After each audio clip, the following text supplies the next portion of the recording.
Hello students, हूँ Joshi sir ओम public school वती तमारू स्वागत करूँ छूँ।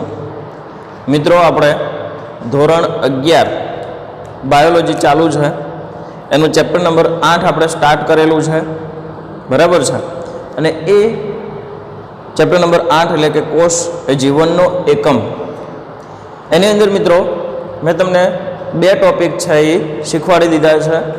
ए छे कोष एटले शुं अने कोषवाद। ओके, तो कोषवाद कोणे आपेलो? स्लीडन अने श्वाने। पछी रुडोल्फ विर्सो, एमणे शुं कर्युं? रुडोल्फ विर्सोए एक सेंटेन्स उमेर्युं अने जे कोषवादनी मर्यादा हती एने पूर्ण करी अने आधुनिक कोषवाद रजू कर्यो, बराबर है। तो लास्ट लेक्चर सुधी आपणे कोषवाद शीखी गया छीए। आजे आपणे त्रीजो टॉपिक शीखवानो छे, एटले के टॉपिक छे 8.3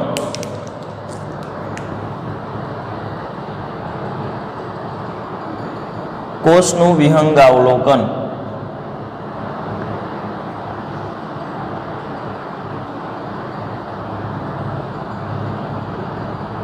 बराबर है। चलो, कोष जे छे कोष ए कोषનું વિહંગાવલોકન એટલે શું? તો કે એ જે છે એનું ઓવરવ્યૂ છે, an overview of cell. Overview એટલે એ જે કોષ છે એના વિશે જનરલ માહિતી, जुदा जुदा कोषों केवी रीतने जे छे ए रचना धरावे छे एनी जनरल माहिती आपणे आजना टॉपिक में मेळववानी छे। तो चलो समझिए कि फर्स्ट ऑफ ऑल कोष कोने कहेवाय छे? तो कि कोष साहेब ए सजीवनी अंदर रहेलुं छे अने ए सजीव कोषोनुं बनेलुं छे, बराबर। तो ए कोषने जोवा माटे आपणे सजीवनो जे कंईक भाग लेवो पड़े अने पछी एने माइक्रोस्कोपमां मित्रों जोवो पड़े। माइक्रोस्कोप अथवा तो सूक्ष्मदर्शक यंत्र जे तमे जोयुं ज हशे, बराबर। ए कंईक आवुं होय छे, उपर अहींयाथी जोवानुं होय एने, अहींया एने पकड़वा माटे हाथो होय छे, अहींया तमे स्लाइड मूकी शको छो अने अहींया एने मूकी राखवा माटे पायो होय छे। अहींयाथी मित्रों एक छे लाइट आवती होय एटले लाइट सेट करवा माटे अहींया काच होय छे, आना उपर लाइट पड़े पछी अहींया लाइट पसार थाय अने ए लाइट पसार थया पछी आना नीचे जे ऑब्जेक्टिव लेंस छे वस्तु काच अने आने कहेवाय छे आईपीस, बराबर, नेत्र काच। एटले अहींयाथी आ काचमां जशे लाइट, एटले अहींया पड़ी रहेली जे वस्तु छे ए वस्तुने आपणे माइक्रोस्कोप द्वारा ऑब्जर्व करी शकीशुं। ओके, एटले अहींया आगळ आपणे स्लाइड बनावी अने ए कोषने जोवा माटे मूकवानो छे। क्यां आगळ? स्टेज पर, अहींया स्टेज हशे, बराबर। तो आ रीतनुं कंईक माइक्रोस्कोप हशे, ए तमने अंदाज आवी गयो हशे, क्यांक ने क्यांक तो तमे जोयुं ज हशे। अने तमारी स्कूलनी अंदर जो माइक्रोस्कोप हशे अने तमने 8मा 9मा के 10मा धोरणनी अंदर डूंगळीनो कां तो गालनो कोष तमने बताव्यो होय तो ए पण तमने याद हशे। तो मित्रों, आनी अंदर आपणे शुं करी शकीए? कोईपण वस्तु जे छे, मतलब कोई कोष है, कोई नानी रचना है, एने झूम करीने जोई शकीए। झूम एटले मोटुं करीने जोई शकीए छे, बराबर। केटला गणुं मोटुं करी शकीए? तो कि आ छे लगभग 10x नो होय, 5x के 15x पण होय छे, आ 10, 45 अथवा तो 100x नो होय। एटले आ अने आ बंनेने गुणी नाखो तमे तो 10 × 10 एटले के 100 गणुं मोटुं, का तो 450 गणुं मोटुं, का तो 1000 गणुं मोटुं पण तमे वस्तुने जोई शको छो। एटले जे बी आपणो कोष छे ए आपणने नरी आंखे देखाय छे ना? केवी रीते कोष लईशुं? तो मानी लो के अहींया आगळ एक डूंगળી छे, बराबर। आ डूंगળીની अंदर तमने खबर छे के आवा नाना नाना छाल होय छे, पर्णो होय छे, वन टाइप ऑफ। एकादी छाल लेवानी छे आपणे, बराबर। सपोज आ छाल लई लीधी अने एनी उपरनुं एक ज लेयर आपणे लेवानुं छे, एटले डूंगળીના पर्णને आम तोड़शुं, आम खेंचशुं एटले एक ट्रांसपरंट लेयर आपणने मळशे अने ए पर्णनुं जे लेयर छे एकदम ट्रांसपरंट एने आपणे स्लाइड उपर मूकवानुं छे। एटले स्लाइड उपर आपणे शुं करीशुं? आ जे एकदम आछुं पर्ण हतुं एने मूकी दीधुं, एक लेयर एनुं मूक्युं, एक ज स्तर मूक्युं। हवे आ स्तरने आपणे माइक्रोस्कोपनी अंदर ऑब्जर्व करवानुं छे अने एवो माइक्रोस्कोपनी अंदर ऑब्जर्व करो एटले अहींया आगळ तमने ઉપરથી આમ જુઓ ને માઇક્રોસ્કોપને, તો અહીંયા આગળ તમને કંઈક આવી ગોળ રચનાની અંદર, કેમ કે અહીંયાથી જે પ્રકાશ આવશે એ ગોળ છિદ્રમાંથી પસાર થવાનો છે, એની અંદર તમે કંઈક આવી રચના જોઈ હશે જો ડુંગળીનો કોષ તમે જુઓ છો તો.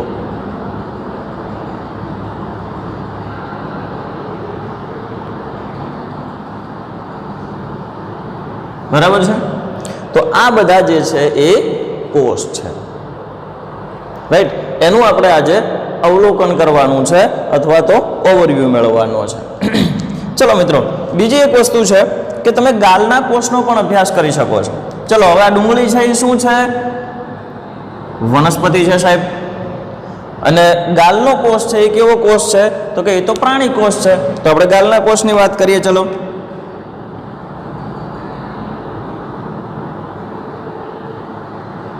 ચલો અહીંયા આગળ ગાલ હશે.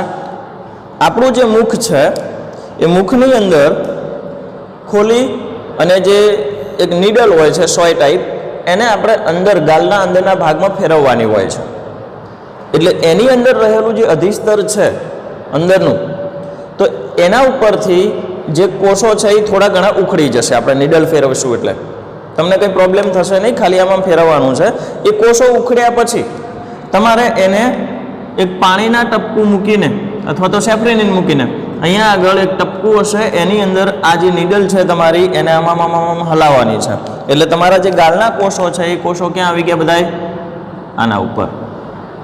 અને આને તમે ઓબ્ઝર્વ કરશો એટલે એ ગાલના કોષો તમને છે એ કંઈક આ પ્રકારે દેખાશે. અહીંયા આગળ ગોળ શેપમાં છૂટા છવાયા તમને આવી રીતના ગાલના કોષ જોવા મળશે.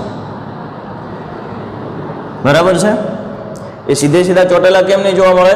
કારણ કે આપણે જે ઉખાડીએ છીએ એટલે એ છૂટા છવાયા થઈ જાય છે, તૂટી જાય છે.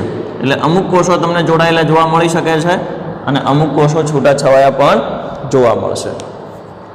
જ્યારે ડુંગળીના કોષો એકદમ લેયરમાં તમને વ્યવસ્થિત જોવા મળશે. ચલો, તો આ વાત થઈ ગઈ ગાલના કોષોની અને આ વાત થઈ ગઈ ડુંગળીના કોષોની. તો આ જે છે એ વનસ્પતિ છે, બરાબર, અને આ છે એ પ્રાણી કોષ છે, રાઈટ. આટલી વસ્તુ તમારે આગળના ધોરણમાં પણ આવી ગઈ છે. ઓકે, હવે આપણે જોઈએ કે ભાઈ જે બી કોષ છે એ વનસ્પતિ કોષ હોય કે પ્રાણી કોષ હોય, એની અંદર કેન્દ્રની અંદર એક રચના હોય છે. કેન્દ્રની અંદર કોષમાં એક ટપકા જેવું સઘન સંરચના જોવા મળે છે તમને. એને આપણે કહીશું કોષ કેન્દ્ર. કોષ કેન્દ્ર કહીશું. તો એ પ્રાણી કોષમાં પણ હશે અને વનસ્પતિ કોષમાં પણ હશે. ચલો, બરાબર છે. હવે આવું જે કોષ કેન્દ્ર છે એ સુવિકસિત કોષ કેન્દ્ર બેક્ટેરિયાની અંદર હાજર હોતું નથી. જે એકદમ નાનો સૂક્ષ્મ જીવ છે બેક્ટેરિયા, એની અંદર આવું સુવિકસિત કોષ કેન્દ્ર નથી હોતું. કેવું હોય છે? તો કે એ જૂના જમાનાનું હોય છે, આદિ પ્રકારનું. એટલે એને કહેવાશે આદિ કોષ કેન્દ્ર. તો કોષ કેન્દ્ર કાં તો સુવિકસિત હોય કાં તો અલ્પ વિકસિત હોય. એટલે આનું જે કોષ કેન્દ્ર છે એ કોષ કેન્દ્ર તમને આવી રીતે પટલવાળું દેખાશે અને કોષ કેન્દ્રની અંદર તમે જોશો તો તમને રંગસૂત્રો જોવા મળશે. બરાબર. અને આ રંગસૂત્ર શેના બનેલા હશે? તો કે સાહેબ રંગસૂત્ર છે એ ડીએનએ ના બનેલા હોય છે, રાઈટ. તો એની અંદર આપણને શું જોવા મળશે? ડીએનએ જોવા મળશે. અને ડીએનએ એટલે આપણું જીનેટિક મટીરિયલ, જનીનિક દ્રવ્ય. અને આ જનીનિક દ્રવ્ય શું કરે? પેઢી દર પેઢી વારસાને જાળવી રાખે. એટલે તમે બધા કોના જેવા લાગો? તમારા મમ્મી પપ્પા જેવા લાગો, રાઈટ. એનું રીઝન કોણ? આ ડીએનએ. ડીએનએ શું છે? જનીનિક દ્રવ્ય છે. અને એ જનીનિક દ્રવ્ય શેમાં હોય છે? તો કે એ જનીનિક દ્રવ્ય ભેગું થઈને રંગસૂત્ર બનાવે છે. પણ એ રંગસૂત્ર હોય છે એમાં કોષ કેન્દ્રમાં. જો કોષ કેન્દ્રની ઉપર આવી પટલવાળી રચના હોય રાઈટ। કોષ કેન્દ્ર જો આવી પટલવાળી રચના ધરાવે છે તો એને કહેવાય છે કોષ કેન્દ્ર પટલ। અને જો આવું કોષ કેન્દ્ર પટલ હાજર હોય તો એને કહેવાશે સુકોષ કેન્દ્રીય કોષ। જ્યારે બેક્ટેરિયાની જો આપણે વાત કરીએ, બરાબર, આ બધું બેઝિક છે તમારે ખાલી સમજવા માટે। ચલો અહીંયા દોરી દઈએ આપણે કે જો બેક્ટેરિયાની આપણે વાત કરીએ તો બેક્ટેરિયા કંઈક આવા દેખાય છે મિત્રો, બરાબર। એના કશા હાજર હોય અથવા તો ન પણ હોય, અને એનું જે જનીનિક મટીરિયલ છે ડીએનએ એ રંગસૂત્ર સ્વરૂપે નથી હોતું, ગૂંચળા સ્વરૂપે હોય છે। અને એની આજુબાજુમાં આવું કોષ કેન્દ્ર પટલનો અભાવ હોય છે। કેમ? કેમ કે એ પ્રિમિટિવ્સ છે, બહુ આદિ પ્રકારના છે, જૂના જમાનાના છે। એટલા માટે આ જે કોષ કેન્દ્ર છે એને આપણે આમ કેવું હોય તો કોષ કેન્દ્ર કહી શકીએ, પણ કેવું?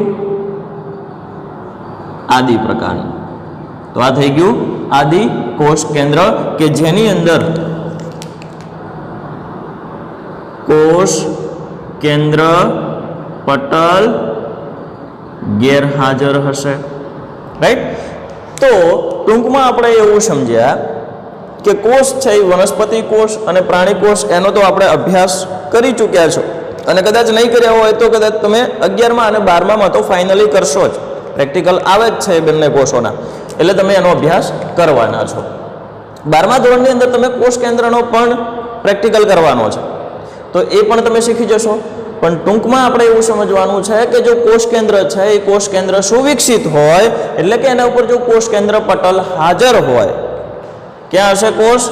કોષની અંદરની બાજુ એક નાનું ટપકું હશે, અતિ સૂક્ષ્મ, જેને માઇક્રોસ્કોપ વગર નહીં જ જોઈ શકાય, અને એને જો જોવું હશે તો એની ઉપર પટલ જોવા મળશે આપણને, અને જો પટલ જોવા મળે તો સમજી જવાનું કે એ કોષ કેન્દ્ર સુવિકસિત છે। અને જો કોષ કેન્દ્ર સુવિકસિત હશે તો એની અંદર જે ડીએનએ છે, જે જનીનિક દ્રવ્ય છે, એ કેવા સ્વરૂપે હશે? રંગસૂત્ર સ્વરૂપે હશે। જ્યારે જો બેક્ટેરિયા જેવા આદિ પ્રકારના કોષો છે એને આદિ કોષ કેન્દ્રીય કોષો કહેવામાં આવે છે, એની અંદર કોષ કેન્દ્ર કેવું હશે? અલ્પવિકસિત હશે, એટલે કે એના ઉપર કોષ કેન્દ્ર પટલ ગેરહાજર હશે, એમાં રંગસૂત્ર જેવી રચના જોવા મળતી નથી। ચલો ક્લિયર એકદમ? ઓકે, તો ચલો હવે વાત કરીએ આપણે કે કોષ છે એના કોષ કેન્દ્રના આધારે પ્રકાર પાડી શકાય છે। કયા કયા પ્રકાર પાડી શકાય કોષ કેન્દ્રના આધારે? બોલો ચલો હવે। એક છે આદિ કોષ કેન્દ્રી,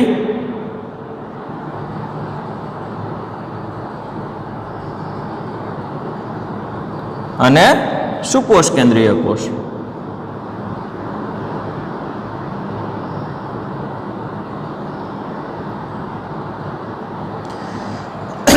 ચલો મિત્રો, તો હમણાં હાલ મેં તમને કીધું એમ શું લક્ષણો છે આદિ કોષ કેન્દ્રીના?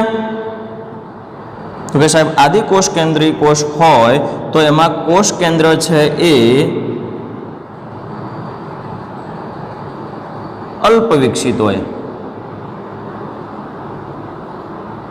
તો સુકોષ કેન્દ્રીમાં કોષ કેન્દ્ર કેવું હોય? સુવિકસિત।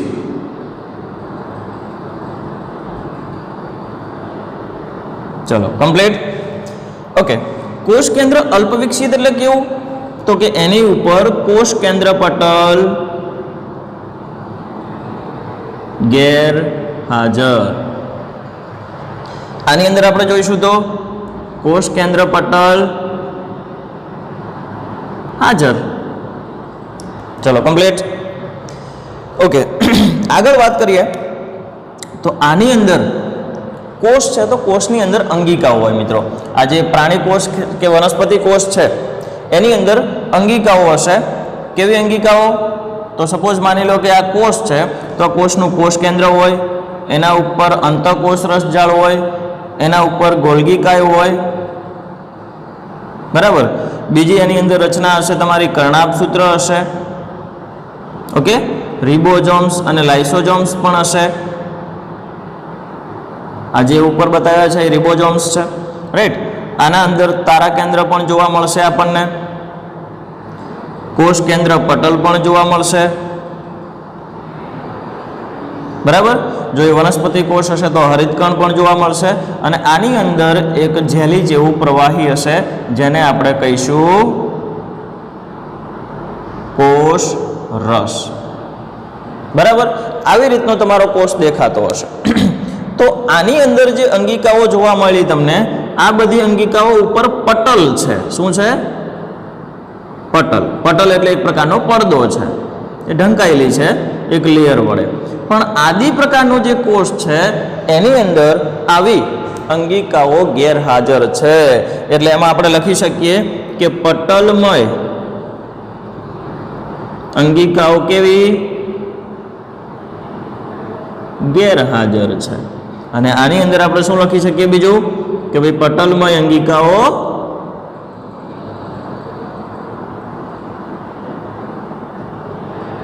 હાજર હોય છે. ચલો, અહીંયા પટલમય અંગિકાઓ ગેરહાજર છે, તો સાહેબ પટલ વિહીન અંગિકાઓ હોય? હા, પટલ વિહીન અંગિકાઓ પણ હોય. અને એનું એક બેસ્ટ એક્ઝામ્પલ છે રિબોઝોમ્સ. તો અહીંયા આગળ પટલ વિહીન અંગિકાઓ હાજર હોય છે.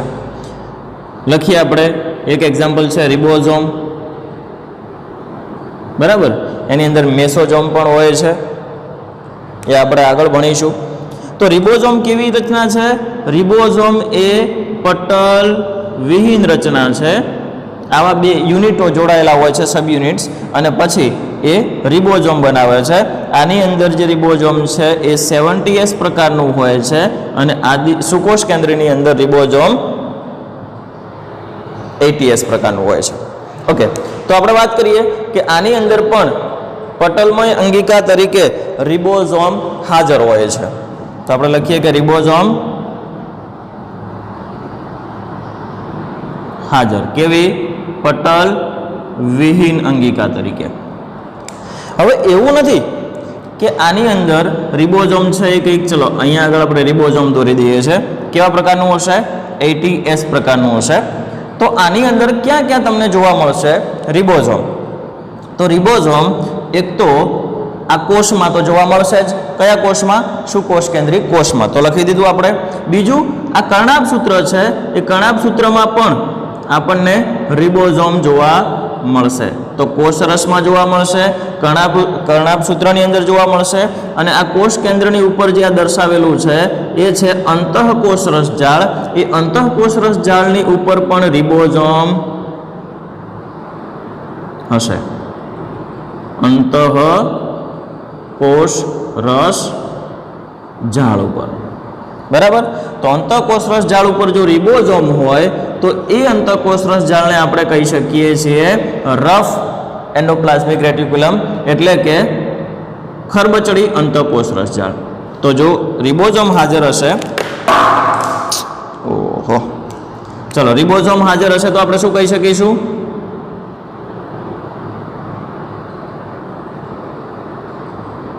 ખરબચડી. અને જો રિબોઝોમ ગેરહાજર હશે તો આપણે એને કહીશું લીસી અંતઃકોષરસ જાળ.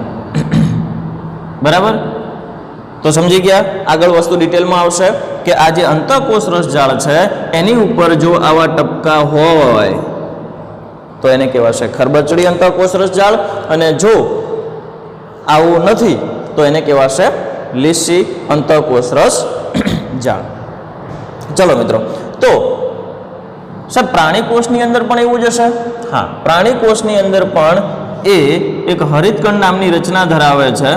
બરાબર, હરિતકણ કંઈક આવું દેખાય આપણને અંદરથી જોઈએ તો, આવી થપ્પી થપ્પી જેવી રચના દોરીએ એટલે એને કહેવાશે હરિતકણ. તો આ હરિતકણની અંદર પણ રિબોઝોમ તમને જોવા મળશે.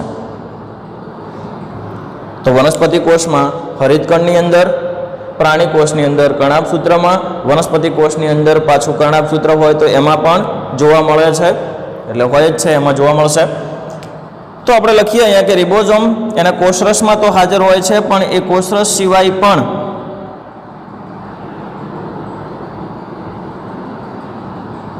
કર્ણાભ સૂત્ર અને હરિતકણમાં પણ હાજર હોય છે. અને બીજે ક્યાં હોય છે?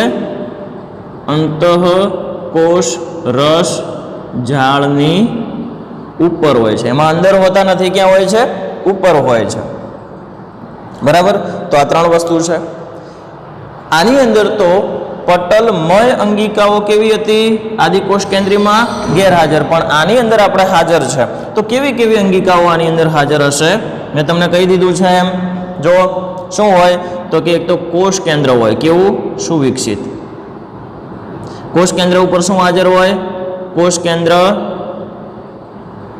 પટલ હાજર હોય, તો એ પણ એક પ્રકારની અંગિકા છે. બીજું શું હશે? અંતઃ કોષ રસ જાળ હશે. ઓકે, અંતઃકોષ રસ જાળ કેટલા પ્રકારની? જો એના ઉપર રિબોઝોમ ચોટેલા હોય તો એ ખરબચડી, અને રિબોઝોમ ન ચોટેલા હોય તો એ લીસી. ચલો, એના પછી આપણે વાત કરીએ તો ગોલ્ગી કાય હોય છે, રાઈટ. ચલો, બીજી રચનામાં આપણે કર્ણાભ સૂત્ર, વનસ્પતિ કોષ હોય તો હરિતકણ, અને પ્રાણી કોષની અંદર તારા કેન્દ્ર, બરાબર. આ હરિતકણ છે એ પ્રાણી કોષમાં હશે નહીં તો આપણે જે રોટલી ખાઈએ છીએ જરૂર ના પડે, તડકામાં જઈને ઊભું રહી જવાનું હરિતકણ હોય તો, એટલે ઓટોમેટિક પ્રકાશ સંશ્લેષણ થઈને ખોરાક બની જાય. તો આ હરિતકણ છે એ શું કરે છે? પ્રકાશ સંશ્લેષણનું કાર્ય કરે છે. પ્રાણી કોષની અંદર તારા કેન્દ્ર જોવા મળે છે, જે કોષ વિભાજન દરમિયાન બહુ અગત્યનો રોલ ભજવે છે, રાઈટ. તો કોષ વિભાજનની અંદર મદદ કોણ કરશે? તારા કેન્દ્ર. બીજી પણ ઘણી બધી અંગિકાઓ છે મિત્રો, આગળ ડિટેલમાં અભ્યાસ કરવાનો છે. તો આ વસ્તુ છે એ એનો ઓવરવ્યૂ છે કે આવું આપણે કોષની અંદર જોઈ શકીએ છીએ. ઓકે, કોષ કેન્દ્રની અંદર આપણે આગળ લખી દઈએ કે ભાઈ એની અંદર શું જોવા મળે છે આપણને? રંગસૂત્ર, અને એ રંગસૂત્ર શેનું બનેલું હોય છે? તો કે ડીએનએ નું બનેલું હોય છે, અને ડીએનએ શું છે? જનીનિક દ્રવ્ય છે. ચલો, આ વાત કરી દીધી આપણે કે કોષ કેવા કેવા હોય. હવે એના પ્રકાર આપણે ભણવાના છે. અત્યારે હાલ શેના પ્રકાર ભણ્યા? કોષ કેન્દ્રના આધારે કોષના પ્રકાર ભણ્યા. હવે એના કદના આધારે, એના કાર્યના આધારે અને એના આકારના આધારે પણ એના પ્રકાર પડે છે, એ આપણે ભણવાના છે. તો આ એકવાર સ્ક્રીનશોટ પાડી લો તમે. હવે નવું જે જોવાનું છે એના માટે આપણે થોડું લૂછવું પડશે, બરાબર છે? ઓકે, ચલો તો ચાલુ કરીએ. હવે એના કદ, આકાર અને કાર્યના આધારે પ્રકારો.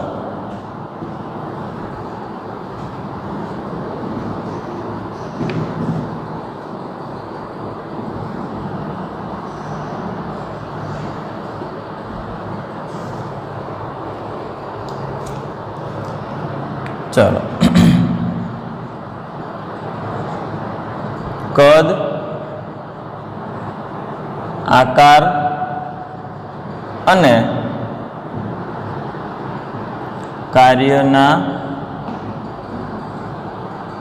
આધારે પ્રકાર. કોના? કોષોના. તો કોષ જે છે એ કોષ આપણા શરીરના અંદર હોય છે, રાઈટ. તો એ કોષોને જુદા જુદા નામ આપવામાં આવેલા હોય છે. શેના આધારે? એના આકારના આધારે, એના કાર્યના આધારે અને એના કદના આધારે, રાઈટ. તો હવે આપણે વાત કરીએ કે જો કદની વાત કરીએ તો કદના આધારે જે બી કોષો છે એ કોષમાં આપણે સૌથી નાનો, સૌથી મોટો એવું બધું ભણી શકીએ, રાઈટ. તો આપણે ભણીએ કે સૌથી નાનામાં નાનો કોષ જે છે વિશ્વનો,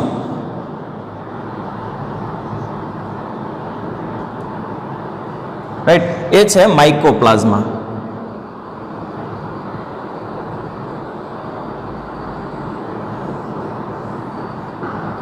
માઇકોપ્લાઝમા એકદમ સૂક્ષ્મ જીવ છે, રાઈટ. અને એની અંદર એકદમ નાનો કોષ છે જે 0.3 માઇક્રોમીટર જેટલું જ કદ ધરાવે છે. જો બીજી વાત કરીએ કે સૌથી મોટો કોષ કયો, શેમાં? વિશ્વની અંદર, રાઈટ. આખી પૃથ્વીમાં સૌથી મોટો કોષ કયો? તો એ છે શાહમૃગનો અંડકોષ.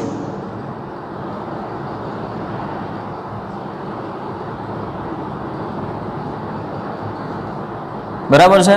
આ શાહમૃગનો જે અંડકોષ છે એ મિત્રો બહુ વધારે પડતો મોટો છે અને એનું વજન છે એ 1.4 એટલે કે 1.5 kg જેટલું છે।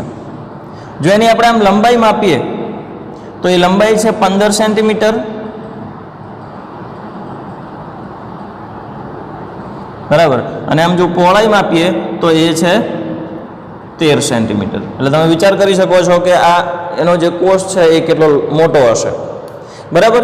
એનું જે ઈંડું છે એને પણ આપણે એક કોષ તરીકે ઓળખી શકીએ છીએ જ્યારે ફલન થાય છે એ વખતે, રાઈટ। જ્યારે અંડકોષ અને શુક્રકોષનું ફલન થાય એ વખતે જે ફલિતાંડ બને છે એ ફલિતાંડને પણ આપણે એક કોષ તરીકે ઓળખી શકીએ છીએ। એટલે એનો અંડકોષ કે એનું ઈંડું એ શું છે? સૌથી મોટામાં મોટો કોષ છે। ચલો, તો આટલી ખબર પડી ગઈ છે। હવે જો આપણે મનુષ્યના રક્તકણની વાત કરીએ તો એ પણ કદના આધારે આપણે કહી શકીએ છીએ કે મનુષ્યનો જે રક્તકણ છે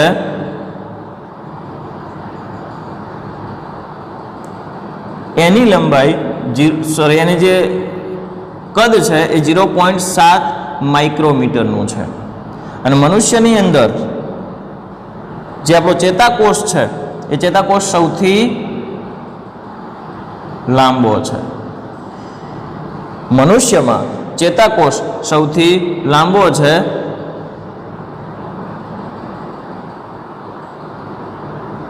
બરાબર। બધાએ આખા વિશ્વની વાત નથી કરતા, ખાલી મનુષ્યની વાત કરીએ છીએ। મનુષ્યમાં સૌથી લાંબામાં લાંબો કોષ કયો? ચેતાકોષ, અને એ લગભગ 3 ફૂટ જેટલી લંબાઈ ધરાવી શકે છે। અમુક જે સૌથી લાંબામાં લાંબો ચેતાકોષ હશે એ કેટલી લંબાઈ ધરાવી શકતો હશે? 3 ફૂટ જેટલી લંબાઈ ધરાવતો હશે। ઓકે, તો ચલો આ વાત કરી નાખીએ આપણે કદના આધારે। હવે આપણે વાત કરીએ આકારના આધારે વિવિધતા।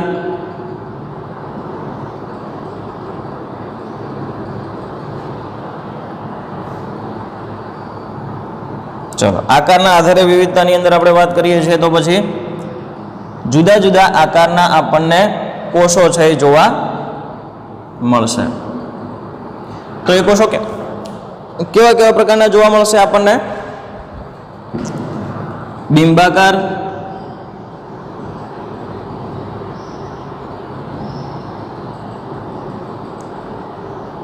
ઘનાકાર,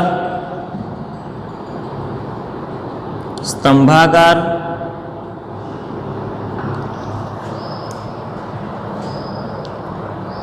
રાઈટ, તંતુમય, અનિયમિત, આવા બધા જુદા જુદા આકારના આપણને કોષો જોવા મળી શકે છે। બિંબાકાર એટલે ગોળ કાં તો અંડાકાર, એને કહીશું આપણે બિંબાકાર,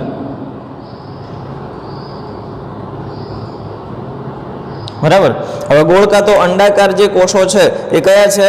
રક્તકણો છે આપણા મનુષ્યની અંદર। એ રકાબી જેવા તમને દેખાય છે અને સાઈડમાંથી જુઓ તો તમને કંઈક આવા દેખાય છે। એ ચોપડીમાં આપણે આપેલું છે। ઓકે, ચલો બીજી વાત કરીએ જો આપણે વનસ્પતિ પેશીની અંદર, તો વનસ્પતિ પેશીની અંદર એક શિથિલોતક પેશી આવેલી હોય છે, એ આવા ગોળ કોષો ધરાવે છે, બરાબર છે। તો આ કોષો આકારના આધારે કેવા કેવા છે? બિંબાકાર કહેવામાં આવશે। ચલો, ક્લિયર। હવે ઘનાકારની વાત કરીએ તો ઘનાકાર જે કોષો છે એ એકદમ ચોરસ ટાઈપના હશે,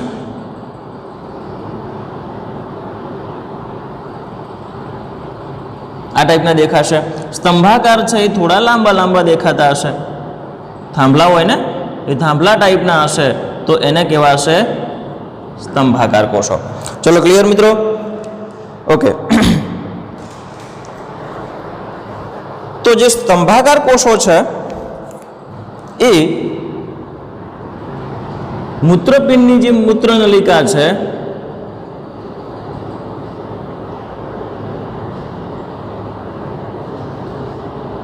એની અંદર તમને જોવા મળે છે, અને આ તમને જઠરમાં જોવા મળે છે આવા કોષો। ઓકે, તો આકારની દ્રષ્ટિએ વિવિધતા જોઈએ આપણે। હજુ એક એક્ઝામ્પલ છે તંતુમય અને અનિયમિત આકાર। તો તંતુમય એટલે કેવો? કે જે કોષ આવો લાંબો હોય તાંતણા જેવો એને કહેવાશે તંતુમય કોષ। તો અમે શું દોર્યું છે? વનસ્પતિની અંદર જલવાહિનીકી દોરી છે, તો આને કહેવાશે જલવાહિનીકી. બરાબર. ચલો, અનિયમિત આકારની અંદર આપણે વાત કરીએ તો અમુક કોષોનો આકાર જે નિશ્ચિત નથી, જેમ કે અમીબા છે, તો અમીબાનો આકાર નિશ્ચિત છે ના, એના ખોટા પગ જેમ બને એમ એનો આકાર બની જાય. એવી રીતે આપણા જે WBC છે એ WBCનો પણ આકાર અનિશ્ચિત છે. એના અંદર જે કોષ કેન્દ્ર છે એ પણ કણિકામય હોય છે, એટલે એનો આકાર છે એ નિશ્ચિત નથી. તો આ છે આપણા WBC. ચલો મિત્રો, આઈ હોપ કે તમને ખ્યાલ આવી ગયો હશે અહીંયા સુધીમાં. સૌથી લાંબામાં લાંબો જે કોષ છે એ તંતુમય કોષ કહી શકાય, જેને ચેતાકોષ છે. એની આપણે ફિગર એકવાર ડ્રો કરી દઈએ તો એ કંઈક જે છે એ આ પ્રકારે જોવા મળશે તમને.